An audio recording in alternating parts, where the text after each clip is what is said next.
एक महंत जी के आश्रम में राम जी, लक्ष्मण जी और सीता जी तीनों का विग्रह विराजमान था।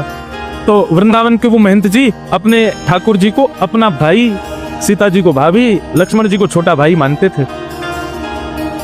वो महाराज जी को किसी जरूरी काम से कुछ दिनों के लिए कहीं जाना पड़ा, तो अपने एक शिष्य को सेवा देकर के गए। बोले सुनो, तुम सुबह शाम ऐसे सेवा करना, पूरी बात सिखा गए, और तुमने अगर अच्छे से सेवा करी तो हम लौट करके आएंगे तो तुमको कोई बढ़िया उपहार देंगे।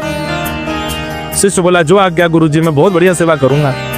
और गुरुजी तो चले गए। शिष्य ने क्या किया, बोले गुरुजी कह के गए, लौट के आया तो मैं तुमको बहुत बढ़िया उपहार दूंगा, अच्छे से सेवा करोगे। अब मैं अच्छे से कर ही देता हूँ।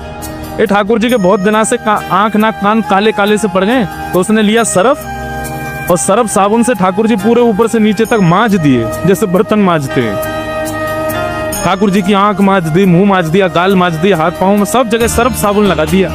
सरफ साबुन लगा दिया, ठाकुर जी का विग्रह चमकने तो लगा। अब वो खुश हो गया, गुरु जी देखेंगे अरे ऐसे चमक रहे हैं ठाकुर जी, तो मुझे बहुत सुंदर उपहार देंगे। लेकिन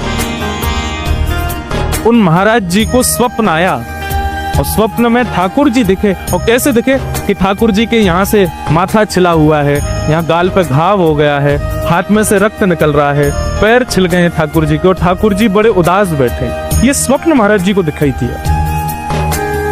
आधी रात महाराज जी तुरंत उठे, फोन वोन तो थे नहीं उस जमाने में, सत्य घटना है बिल्कुल।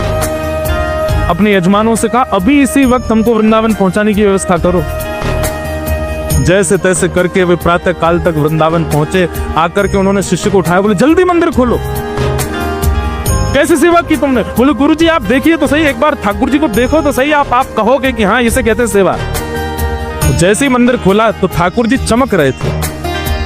संत के नेत्रों में आंसू आ गए। बोले तू सही सही बता, तुझे मेरी सौगंध, तूने क्या किया ठाकुर जी के साथ? बोले गुरुजी चमक तो रहे। बोले चमक नहीं, ये बता तूने किया क्या? मैंने सरफ से ठाकुर जी को मांज दिया। संत रोने लगे, क्षमा मांगने लगे, ठाकुर जी क्षमा कर दो।